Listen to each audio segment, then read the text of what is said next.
అందరికీ నమస్కారం. Welcome to Suman TV. కంటి చూపు మందగిస్తేనే మనం చాలా ఇబ్బంది పడుతూ ఉంటాం. కంటి చూపు లేని వారికి పరిష్కారం ఏంటి? నార్మల్ లైఫ్ లేదా అంటే ఇదిగో నార్మల్ లైఫ్ నేను చూపిస్తానని చెప్పి 54 ఏళ్ల అనుభవంతో ముందుకొచ్చారు the veteran, legendary, trailblazer, visionary doctor Saibaba Goud garu. As an ophthalmologist and surgeon and also doctorate in community ophthalmology. ఆయన 54 ఏళ్ల ప్రయాణంలో ఎంతమంది పేషెంట్స్ చూసారంటే ఆ క్వశ్చన్ అడగకూడదని చెప్పారు. ఎందుకంటే లక్షల్లో ఉంటుంది ఈ సంఖ్య. అంతేకాకుండా 34 సంవత్సరాల క్రితం అంటే విజువలీ ఇంపేర్డ్ అంటే కంటి చూపుతో ఇబ్బందులు పడుతున్న వారికి సాధారణ జీవితం సాధ్యం, వాళ్ళు కూడా మన సమాజంలో పూర్తిగా ఈక్వల్ భాగంతో ఉంటారు అని చెప్పి వారికి విద్య అవకాశాలు ప్రొవైడ్ చేయడం ద్వారా వారికి అండాదండగా నిలుస్తూ బహుశా 640 మంది ఉన్నారు వారి స్కూల్లో అని వినికిడి ఇప్పుడు ప్రస్తుతం వాళ్ళ ఇన్స్టిట్యూషన్ లో. అంతేకాకుండా రకరకాల కంటి చూపు వ్యాధులు, వాటి అంటే వాటి క్యూర్, వాటికి సంబంధించిన ప్రివెన్షన్ ఎలా ఉండాలని చెప్పి పరిశోధన చేస్తూ వారి తనయులు కూడా తర్వాత ఆప్థాల్మాలజిస్ట్ అయ్యారు. మనతో పాటు డాక్టర్ సాయిబాబా గౌడ్ గారు పద్మశ్రీ పురస్కార గ్రహీతగా ఇవాళ మన ముందుకి మరోసారి వచ్చారంటే చాలా అదృష్టం మనకి. సార్ స్వాగతం, నమస్కారం సార్. చాలా 54 సంవత్సరాల అనుభవం అంటే వైద్య రంగంలో సార్ ఎంత ఫుల్ఫిల్లింగ్ గా ఉంది మీ ప్రయాణం? అంటే ఈ ప్రయాణం అంతా సుఖవంతం కాదు. కాకపోతే మనము 1972లో నేను ఎంఎస్ ఆప్థాల్మాలజీలో చేరాను. ఈ చేరడానికి కూడా నాకు కారణం ఏంటంటే నాకు మెరిట్ స్టూడెంట్ నేను. ఏ సబ్జెక్ట్ అయినా కూడా నాకు వచ్చేది. అయితే మా నాన్నగారికి 2 కళ్ళల్లో క్యాట్రాక్ట్ ఉండి పూర్తిగా చూపు మందగించిపోయింది. మందగించేటప్పుడు క్యాట్రాక్ట్ ఆపరేషన్ చేశారు. అది మా బావగారే చేసిన తర్వాత ఆయనకు మొత్తం చూపు వచ్చేసి ఆయన అంటే టోటల్ బ్లైండ్నెస్ నుంచి చూపు రావటం ఆయనకి ఎంతో సంతోషంగా ఉండి ఆ చిరునవ్వుతో నన్ను పిలిచాడు. అప్పుడు నేను ఎంబీబీఎస్ ఫైనల్ ఇయర్ లో ఉన్నాను. పిలిచి, బాబు నువ్వు కూడా ఇట్లాంటి డాక్టర్ కాగలవా అని అడిగాడు. అంటే నేనైనా, నాన్నగారు మీరు చెప్తే నేను తప్పకుండా అవుతాను, ఎందుకంటే నేను వేరే స్టూడెంట్ ఏ సబ్జెక్ట్ అయినా వస్తుంది అని మీరు ఆశీర్వదించండి అని చెప్పాను. ఆయన కోరిక మేరకే నేను ఆప్థాల్మాలజీ తీసుకున్నాను. 72వ సంవత్సరం ఎంఎస్ ఆప్థాల్మాలజీ చేసిన రోజు నుంచి మొట్టమొదటిగా మనం రూరల్ క్యాంప్స్ చేసేవారు. డాక్టర్ శివారెడ్డి గారు క్యాంపులు చేసేవారు. అంటే మనం ఏంటంటే బీద వాళ్ళకి చేరువలో కంటి వైద్యం అందించాలంటే గ్రామ ప్రాంతాల్లోనే మనము సంచరించి వాళ్లకు వసతులు కల్పించాలన్న ఉద్దేశం ఆయనతో పాటు నేను 10 రోజులు ప్రతి క్యాంపుకి వెళ్ళేవాడు. 10 రోజులు మేము వరుసగా మనము ఐ చెకప్ చేసేవాళ్ళం. వాళ్ళకి కావాల్సిన మందులు ఇవ్వటం, వాళ్ళకి అద్దాలు కావాల్సిన వాళ్ళకి ఇప్పించటం, అట్లాంటివి చేసాం. అవసరం ఉన్న వాళ్ళకి ఆపరేషన్స్ కూడా చేసాం. ఆ రోజుల్లో ఆపరేషన్ అంటే కంటిలో క్యాట్రాక్ట్ మాత్రమే తీసేయడం, తర్వాత అద్దాలు ఇవ్వటం. అప్పుడు కంటిలో అద్దం అమర్చే అవకాశం లేదు. పొర తీసేస్తున్నాం అనేవారు కదా సార్ వాళ్ళకి. అంటే వేలు ఆపరేషన్ జరిగేది. తిరుపతిలో కానీ, నెల్లూరులో కానీ, గూడూరులో కానీ, కావలి కానీ ఇట్లాంటి ప్రదేశాల్లో చాలా మంది వచ్చేవారు. ఎందుకు అంటే ఆర్థికంగా ఇబ్బందులు ఫేస్ చేసేవారు. సిటీ హాస్పిటల్కి తీసుకెళ్ళి ఆపరేషన్ చేయించడానికి ఇంట్లో ఎవరు లేరు. ఎందుకంటే వాళ్ళు చాలా బీద కుటుంబం, అంటే వాళ్ళు కష్టపడితే కానీ వాళ్ళకు ఆహారం దొరకదు. అందుకని ఇంట్లో వాళ్ళు ఎవరు సహకరించేవాళ్ళు కాదు. అంటే చూడ్డానికి, మనం చెప్పడానికి ఏంటంటే చాలా మంది బ్లైండ్ గానే చనిపోయేవారు క్యాట్రాక్ట్ ఆపరేషన్ లేకుండా. ఓహో, అట్లాంటి ప్రాంతాల్లో మనం క్యాంపులు చేయటం ద్వారా చాలా ఎంతో మందికి చూపు వచ్చి వాళ్ళంతా సంతోషంగా ఉండేవాళ్ళు. అంటే ఏమీ కనపడదు, మేము పోలేము, మేము చేయించుకోలేము, మమ్మల్ని ఎవరు తీసుకెళ్తారు, అట్లాంటి వాళ్ళకి మనం గ్రామ ప్రాంతాల్లో వాడి డోర్ స్టెప్ లో ఆపరేషన్ చేయటం ద్వారా వాళ్ళకి ఎంతో ఉపయోగపడింది. అట్లా మేము అంటే 72 నుంచి 75 వరకు నేను ప్రతి క్యాంపుకి వెళ్ళేవాడిని. శివారెడ్డి గారితో వెళ్ళేవాడిని. అంటే అవసరానికి ఆయన తీసుకెళ్లేవాడు. మేము అంటే కష్టపడి పనిచేసేవాళ్ళం. మేము కూడా అంటే రాత్రింబగళ్ళు కష్టపడాల్సి వచ్చేది. ఒక్కొక్కసారి ఆపరేషన్ చేస్తే రాత్రంతా చేసేవాళ్ళం. మధ్యాహ్నం బ్రేక్ ఉండేది, డిన్నర్ బ్రేక్, తర్వాత ఆపరేషన్ చేసేవాళ్ళం. ఇట్లా గ్రామ ప్రాంతాల వాళ్ళకి చాలా ఉపయోగమైంది. ఇది కాకుండా అంధత్వ నివారణలో ఇంకొక అంశం మన భారతీయులకు ముఖ్యంగా ఏంటంటే వైటమిన్ ఏ లోపం ఒకటి, మీజిల్స్ వ్యాక్సిన్స్ ఇట్లాంటివి వ్యాక్సినేషన్ సకాలంలో జరగకపోవడం వల్ల వాళ్ళకు అంధత్వం వచ్చేది. అయితే 1976లో ఒకటి national plan for prevention of blindness అంటే అంధత్వ నివారణ కొరకు ఒక ప్రణాళికను ఏర్పాటు చేయడం జరిగింది. అది ఇందిరాగాంధీ గారి పీరియడ్ లో. అప్పుడు ముఖ్యంగా ఏంటంటే పుట్టిన పిల్లలకి 6 మాసాల నుంచి ప్రతి 6 మాసాలకు ఒకసారి 5 సంవత్సరాల వరకు వాళ్లకు విటమిన్ ఏ సిరప్ ఇచ్చేవాళ్ళు. దీనివల్ల ఏంటంటే చిన్న పిల్లల్లో విటమిన్ ఏ నుంచి వచ్చే అంధత్వాన్ని మనం పూర్తిగా నివారించగలిగాం. ఆహా. ఈ రోజు మన భారతదేశం గర్వంగా చెప్పుకోదగ్గది వైటమిన్ ఏ లోపం నుంచి వచ్చే అంధత్వాన్ని మనం పూర్తిగా నివారించగలిగాం. నిర్మూలించగలిగాం. సో చాలా అయితే 54 ఏళ్లలో మీరు చాలా మార్పులు చేర్పులు చూశారు వైద్య రంగంలో, ముఖ్యంగా ఆప్థాల్మాలజీలో సార్. అవునండి, అవును. అంటే వాళ్ళకి అంటే ప్రజలు ఇప్పుడు మునక్కాయలు ఉంటాయి, తర్వాత ఈ పొపాయ ఫ్రూట్, ఇట్లాంటివన్నీ వాళ్ళు తినేవాళ్ళు కాదు. మునక్కాయలు చెట్టు మీద ఎండిపోయేది. ఎందుకు తినేవాళ్ళు కాదు? దాని వల్ల లేదు, దాని గురించి వాళ్ళకి న్యూట్రిషన్ వాల్యూ తెలియదు. తర్వాత ఈ పొప్పాయ తింటే ఏదో వేడి చేస్తుందని కానీ అబార్షన్ అవుతుందని కానీ దాన్ని ముట్టుకునే వాళ్ళు కాదు. అప్పుడు మనం గ్రామ ప్రాంతాల్లో వాళ్ళకి గుడిసెలు ఉన్నా పర్వాలేదు, మీకు పొప్పాయ మొక్కనిస్తాము, మీ ఇంటి కాంపౌండ్లో పెట్టుకోండి, మీరు అంట్లు గిన్నెలు కడిగిన నీళ్లు అక్కడికి పారేటట్టు చూడండి, మీరు ప్రత్యేకంగా చూడనక్కర్లేదు అంటే ప్రజల్లో చాలా చైతన్యం. అప్పుడు ఒక్కొక్క చెట్టుకు 30 నుంచి 40 కాయలు ప్రతి సంవత్సరం కాయటం ద్వారా ఇంట్లో ఎంతమంది మెంబర్స్ ఉన్నా కూడా పొప్పాయ వాళ్ళకి అందుబాటులో వచ్చింది. తర్వాత వాళ్ళు చేతులు కడుక్కోవటం కానీ, తినే ముందు తిన్న తర్వాత చేతులు కడుక్కోవడం, గోర్లు తీసేయటం, ఇట్లాంటివన్నీ అంటే మనకు చిన్నగా కనపడతాయి కానీ దానివల్ల ఎంతో ఉపయోగపడింది. అంటే ఈ రోజు గ్రామ ప్రాంతాల్లో చాలా మార్పులు వచ్చినాయి. ఇప్పుడు ఇన్ని సంవత్సరాలకి మేము కూడా కాకుండా వేరే డాక్టర్స్, స్వచ్ఛంద సేవా సంస్థలు, ప్రభుత్వం అందరూ కలిసి క్యాట్రాక్ట్ బ్లైండ్నెస్ ఎరాడికేట్ చేయాలన్న ఉద్దేశంతో చాలా అంటే పెద్ద ఎత్తున ప్రయత్నాలు చేస్తారు. రైట్.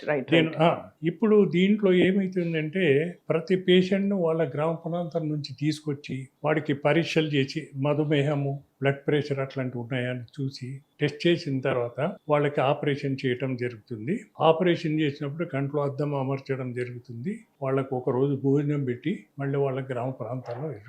దీనివల్ల ఏంటంటే మనకు క్యాట్రాక్ట్ బ్యాక్లాగ్ అంటే ఎన్నో లక్షల మంది అంధత్వంతో సఫర్ అయ్యేవాళ్ళు, వాళ్ళకి పరిష్కారం దొరుకుతుంది. వాళ్ళకంతా ఇప్పుడు మొత్తం మన భారతదేశంలో ప్రతి నలుమూలలో ప్రైవేట్ డాక్టర్స్ కానీ, గవర్నమెంట్ కానీ, స్వచ్ఛంద సేవా సంస్థ అందరూ పెద్ద ఎత్తున దీని మీద యుద్ధం ప్రకటించారు అని చెప్పొచ్చు. దీనివల్ల అందరికీ ఇప్పుడు అద్దం పెట్టే అవసరం లేదు. ఇదివరకు సోడా బుడ్డి అద్దాలు ఉండేవి సార్, ఇప్పుడు ఎన్నో ఆప్షన్స్ వచ్చాయి అసలు. ఇప్పుడు మా నాన్నగారు పెట్టుకున్నది దొడ్డద్దమే, దాంతోనే ఆయన సంతోషపడ్డారు. ఇప్పుడు ఇంట్రాకులర్ లెన్స్ పెడితే ఆయన ఎట్లా ఉండేవాడో తెలియదు. అంతే కదా. ఇప్పుడు ప్రజలకందరికీ మనం ఇంట్రాకులర్ లెన్స్ పెట్టగలుగుతున్నాం. ఎందుకు పెట్టగలుగుతున్నాం అంటే డాక్టర్స్ అందరు కోఆపరేట్ చేస్తారు. అంతే కదా సార్. సెకండ్, మన దగ్గర టెక్నాలజీ బాగా డెవలప్ అయింది భారతదేశం. టెక్నాలజీ అంటే మనకి ప్రతి ఒక్కరికి ఇంట్రాకులర్ లెన్స్, కంట్లో పెట్టే అద్దము అందుబాటులో ఉండేటట్టు చేశారు. అంటే చీపెస్ట్ ప్రొడక్షన్. దీనివల్ల వాళ్ళకి ప్రతి ఒక్కరికి మనం లెన్స్ పెట్టగలుగుతున్నాం. సో చాలా ఈజీ అయిపోయింది. ఇలాంటి క్యాట్రాక్ట్ అయితే చాలా సర్వసాధారణమైన ఒక ఆపరేషన్ అయిపోయింది, అందరికీ అన్ని చోట్ల అందుబాటు అయింది.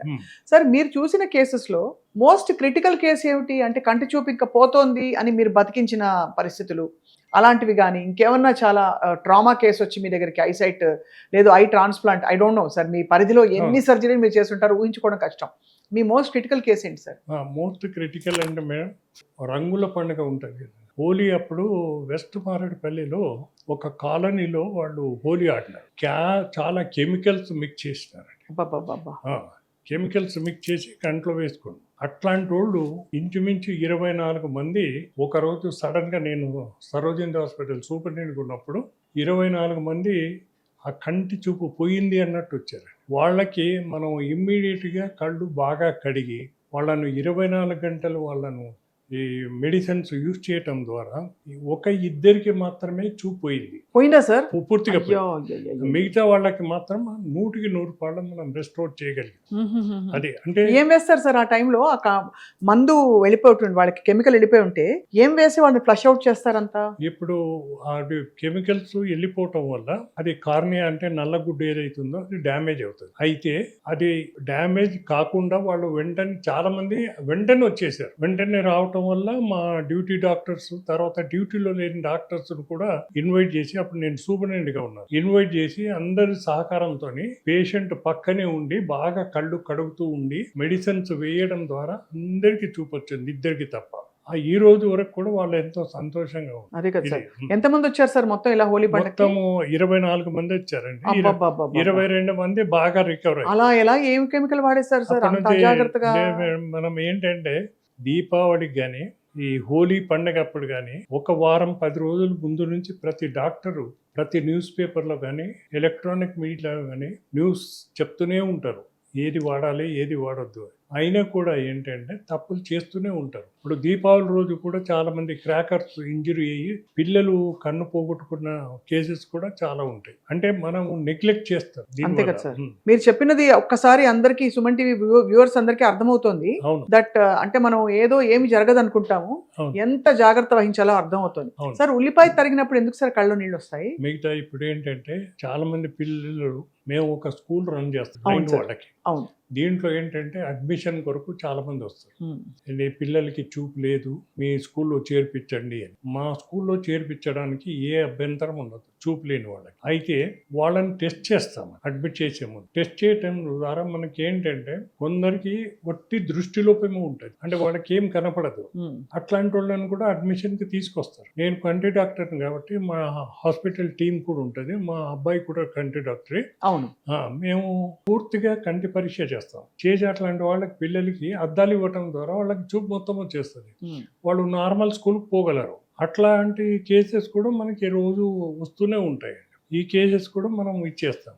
తర్వాత కొందరు ఏంటంటే కొన్ని బై బర్త్ డిఫెక్ట్ క్యాట్రాక్ట్స్ ఉంటాయి చిన్నపిల్లలకి. క్యాట్రాక్ట్ మూలంగా వాళ్ళకి ఏం కనపడదు. అలాంటి కేసులు వస్తాయి మనకి. ప్రతి సంవత్సరం 2-3 వస్తూనే ఉంటారు. Right right right. వాళ్ళకి మనం ఆపరేషన్ చేస్తాం. మా హాస్పిటల్లోనే ఫ్రీగా వాళ్ళకి ఆపరేషన్ చేసి కంట్లో అద్దం అమర్చి చిన్నపిల్లలు కూడా కంట్లో పెట్టొచ్చండి లెన్స్ పెట్టి వాళ్ళని నార్మల్ స్కూల్కే పంపించేస్తాం. అదే అదే అదే. ఇట్లాంటి కేసెస్ కూడా మన దగ్గర చాలా మంది వస్తుంది. తర్వాత మెల్లెకన్నుతో బాధపడే వాళ్ళు ఉంటారు. మెల్లకన్నుతో బాధపడే పిల్లలకు కూడాను చాలా మంది ఏంటంటే ఉండనిలేండి ఏమవుతుంది అట్లా ఉంటారు. కానీ వాళ్ళకు మ్యారేజ్ టైంకి వచ్చే వరకు వాళ్ళకు ఇబ్బందులు అప్పుడు తెలుస్తాయి. అప్పుడు వస్తారనమాట ఆపరేషన్. కాకుండా మనం ఏంటంటే స్కూల్ స్క్రీనింగ్ చేస్తామండి రెగ్యులర్గా. స్కూల్ స్క్రీనింగ్ చేయటం ద్వారా ఇట్లాంటి మెల్లకన్ను ఉన్న వాళ్ళకి కానీ, దృష్టి లోపాలు ఉన్న వాళ్ళు కానీ, బర్త్ డిఫెక్ట్ ఉన్న వాళ్ళని కానీ మనం గుర్తించి అప్పటికప్పుడు వాళ్ళకి ట్రీట్మెంట్ చేయటం ద్వారా వాళ్ళు నార్మల్ అయిపోతారు. చాలా మంచి మాట, మంచి భరోసా ఇస్తున్నారు డాక్టర్ సాయిబాబా గారు. సార్ ఇప్పుడు శాశ్వతం అందరికీ క్యాటరాక్ట్ వచ్చేస్తుందా 40 దాటంగానే చత్వారం వస్తుందా, లేక దాన్ని ప్రివెంట్ చేయొచ్చు? ఎక్కువ కాలం కంటి చూపు బాగుండాలంటే ఏం చేయాలి సార్? చాలా మంది ఐ రోలింగ్ ఎక్సర్సైజ్ చేయమంటారు, చాలా మంది డ్రాప్స్ కొన్ని వేసుకోమంటారు, కొంతమంది ఈ నేత్రధార అని చెప్పి నెయ్యి పోసుకోవడం ఇవన్నీ చేస్తుంటారు. సో మీ దృష్టిలో కంటి చూపు మంచిగా ఉండాలంటే బతికిన రోజులు ఏం చేయాలి సార్? ముఖ్యంగా ఏంటంటే చిన్న పిల్లలకి వాళ్ళు స్కూల్లో చేర్పించే టైంలోనే వాళ్ళ కంటి పరీక్షలు చేయించాలి.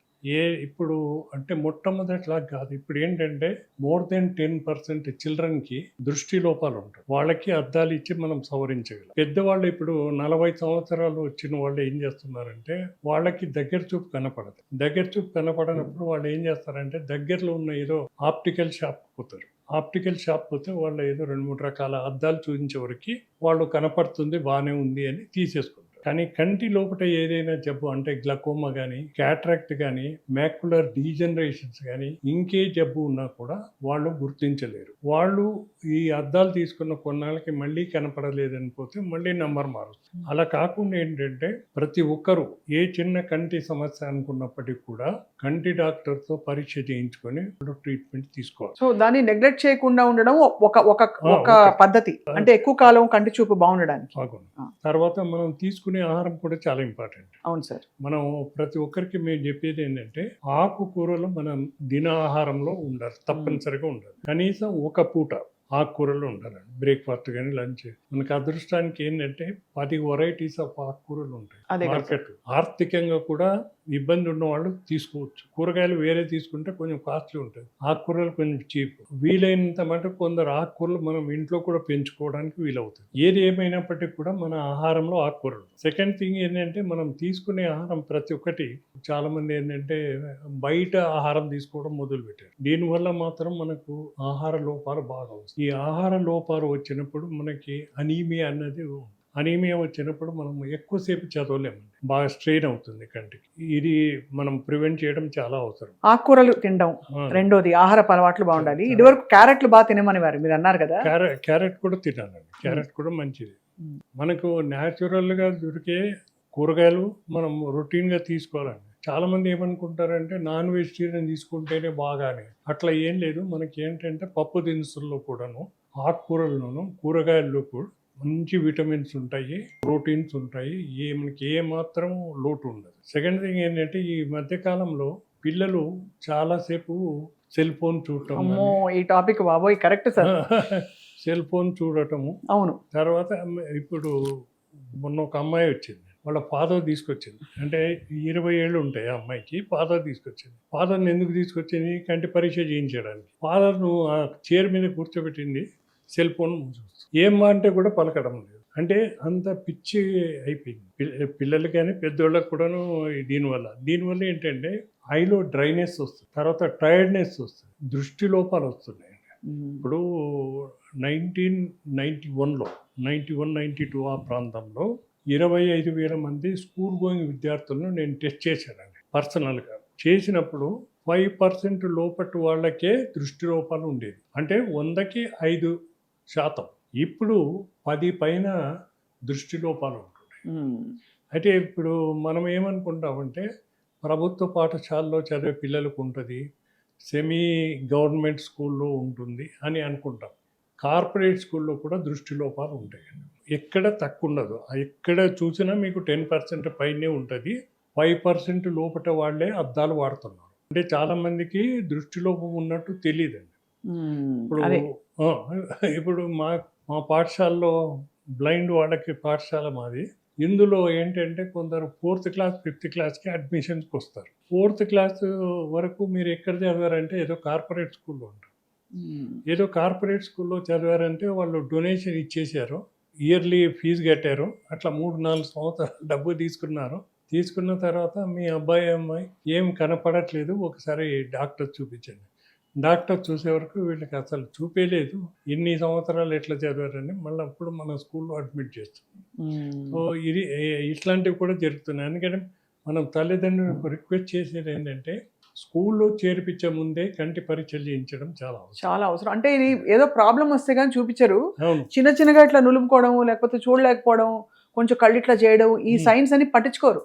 పేరెంట్స్ కి తెలియదు కదా సార్, అవగాహన లేదు. అందులో కళ్ళని మీరు కరెక్ట్గా చెప్పారు సార్, చాలా నెగ్లెక్ట్ చేస్తారు. నెత్తి మీదకి వచ్చి ఇంకా అస్సలు కనబడట్లేదు అనేంత వరకు నెగ్లెక్ట్ చేసేస్తారు. సో మీరైతే చాలా ఇప్పుడు మీరు అన్నట్టు ఏంటంటే సగం కన్ను మూసి చూస్తుంటారు, లేకపోతే స్కూల్లో విద్యార్థి పక్కవాడితో చూసి కాపీ కొడుతుంటారు, బోర్డు మీద చూసి రాసుకోవడానికి ఎన్నో తప్పులు చేస్తుంటారు.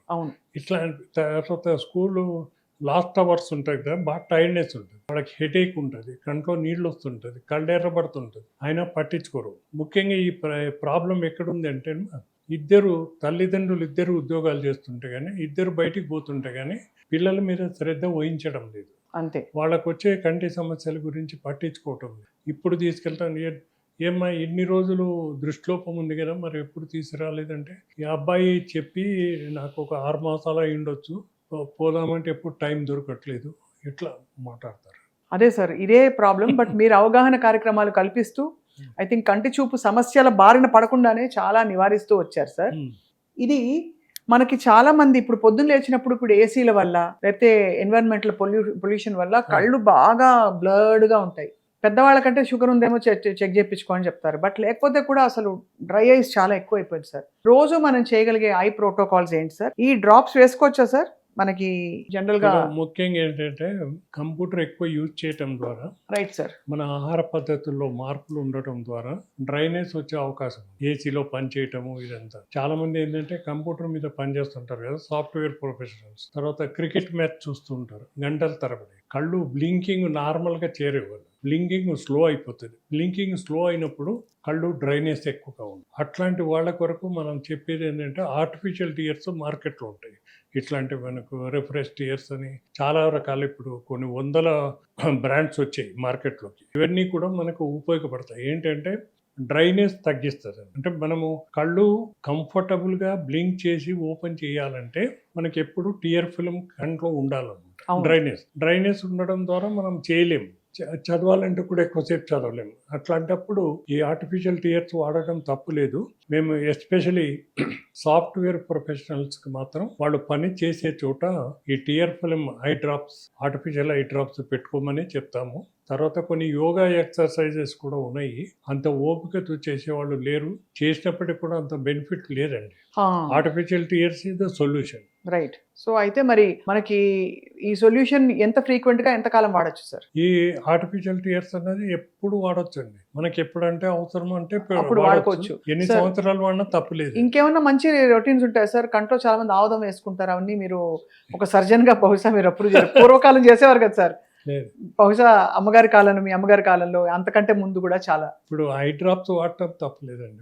వేరే సొల్యూషన్స్ ఏమి కంట్లో వేయద్దంట వేరే ఏమీ లేదు. సార్. మీరు ఎప్పుడైనా కంటి చూపు సమస్య మీకు కొంచెం ఇబ్బంది పడి అలా ఎప్పుడైనా అయిందా మీ జర్నీలో? ఎందుకంటే మీరు కూడా తీక్షణమైన సర్జరీలు చేయాలి, కళ్ళు అలసిపోతూ ఉంటాయి. ఇప్పుడు ఈ సమస్యలు అన్నది ప్రతి ఒక్కరికి వస్తుంది. ఇప్పుడు నాకు 2 కళ్ళకి క్యాట్రాక్ట్ ఆపరేషన్ అయింది. అయితే ఇక నేను పెట్టుకున్న కంట్లో అద్దము దూరం చూపు కనపడుతుంది, దగ్గర చూపు కనపడుతుంది. కాబట్టి ఇప్పుడు రీడింగ్ రైటింగ్ కూడా నేను అద్దాలు వాడే అవసరం లేదు. సో అలా మీరు అలాంటివి కూడా వచ్చేసింది. అసలు ఏమి అద్దాలు పెట్టాల్సిన అద్దాలు అవసరం పూర్తిగా అవాయిడ్ చేయొచ్చు. రైట్. సార్, సన్ గ్లాసెస్ పెట్టుకుంటారు చాలా మంది, షోక్ కోసం పెట్టుకుంటారు అందరూ. బట్ లేకుండా కూడా మనకి యూవీఏ, యూవీబీ ప్రొటెక్షన్, తర్వాత ఇంకేదో పోలరైజ్డ్ ఇవన్నీ ఉంటాయి. What is the best kind of sun glasses sir? అవి పోలరైజ్డ్ గ్లాసెస్ మంచివండి. మీరు పెట్టుకుంటారు సార్ కళ్ళద్దాలు బయటకు పోయినప్పుడు? ప్రొటెక్షన్ ఏంటంటే మనది ట్రాపికల్ కంట్రీ. అవును. కాబట్టి కొందరు అంటే ఎక్కువ వేడిని భరించలేరు, పెట్టుకుంటే తప్పేం లేదు. సో అవి పెట్టుకోవడం మంచిది. అండ్ మనం ఎప్పుడు కూడా ఎల్లప్పుడూ ఐ థింక్ కళ్ళని కాపాడుకోవడానికి చాలా ఇప్పటి రోజుల్లో మంచి టెక్నాలజీ కూడా వచ్చేసింది సార్. సార్, మన సుమన్ టీవీ వ్యూవర్స్ కి కళ్ళని వెంటనే తక్షణం ఏ ప్రాబ్లం లేకపోయినా పిల్లలు, పెద్దలు, మధ్య వయస్కులు అందరికి కూడా ఒక మెసేజ్ ఇవ్వండి సార్, డాక్టర్ సాయిబాబా గారు. కంటి చూపు కాపాడుకోవడం మన బాధ్యత. అవును. మనం చాలా మంది ఏంటంటే కంటి చూపు ఉంది కదా అని మనం దాన్ని పట్టించుకోం. కంటికి ఏ చిన్న సమస్య వచ్చినా కూడా వెంటనే కంటి డాక్టర్ని సంప్రదించి చికిత్స చేసుకోవడం అవసరం. ఈరోజు 40 సంవత్సరాల పైబడిన వారికి ప్రతి ఒక్కరికి రీడింగ్ రైటింగ్ అంటే దగ్గర చూపు వరకు అద్దాలు పెట్టుకోవటం అవసరం. కానీ ఇప్పుడు 10% పాపులేషన్ కూడా అది పెట్టుకోవటం లేదు. అది తప్పనిసరిగా పెట్టుకోవాలి. ఇప్పుడు మనం ఏదైనా అంటే కొంత దూరం నడిస్తే కాళ్ళు లాగుతాయి, అట్లానే మనం ఎక్కువసేపు చదివితే కళ్ళు లాగుతాయి. అనీమియాతో బాధపడే వాళ్ళు కూడా కళ్ళు లాగుతూ ఉంటాయి. వాళ్ళకు కూడాను చికిత్స తీసుకోవటం అవసరం. ఏ చిన్న సమస్య కూడా మనం ఈజీగా తీసుకోవద్దు. ఇంకొకటి ఏంటంటే మధుమేహంతో బాధపడే వ్యక్తి తప్పనిసరిగా కంటి పరీక్షలు రొటీన్గా చేయించుకోవడం చాలా అవసరం. ఈ మధుమేహం వల్ల కంటి లోపల కొన్ని మార్పులు వస్తూ ఉంటాయి. మొట్టమొదట మనకు తెలియకపోవచ్చు, అందుకని మధుమేహం కంట్రోల్ ఇంపార్టెంటే. దాంతో పాటే కంటి పరీక్షలు కూడా చేయించుకోవడం చాలా అవసరం. ఏజ్ రిలేటెడ్ మ్యాక్యులర్ డీజనరేషన్స్ అని ఉన్నాయి. 45-50 ఇయర్స్ తర్వాత కంటి లోపల బ్యాకుల అంటే సెన్సిటివ్ పార్ట్ డ్యామేజ్ అయ్యే అవకాశం ఉంది. కాబట్టి వాళ్ళు కూడా కంటి పరీక్షలు చేసుకుంటూ ఉండాలి. అవసరం ఉన్న చోట చికిత్స చేయించుకోవాలి.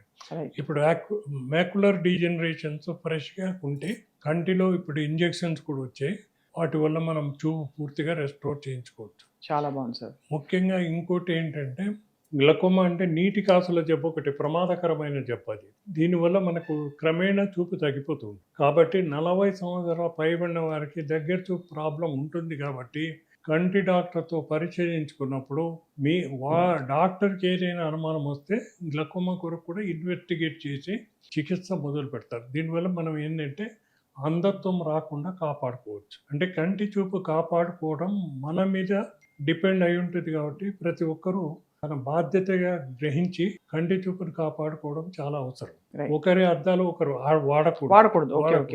ఇప్పుడు మా ఇంట్లో ఒక జత అద్దాలు ఉన్నాయండి అని చెప్తుంటారు కొందరు. అంటే భార్య భర్తలు అదే అద్దాలు వాడుతుంటారు. అట్లాంటివి కూడా మనం చేయకూడదు, అంత ఈజీగా తీసుకోకూడదు. కంటి చూపు ఉండి పోగొట్టుకున్న వాళ్ళకి మాత్రమే తెలుస్తుంది కంటి చూపు వాల్యూ.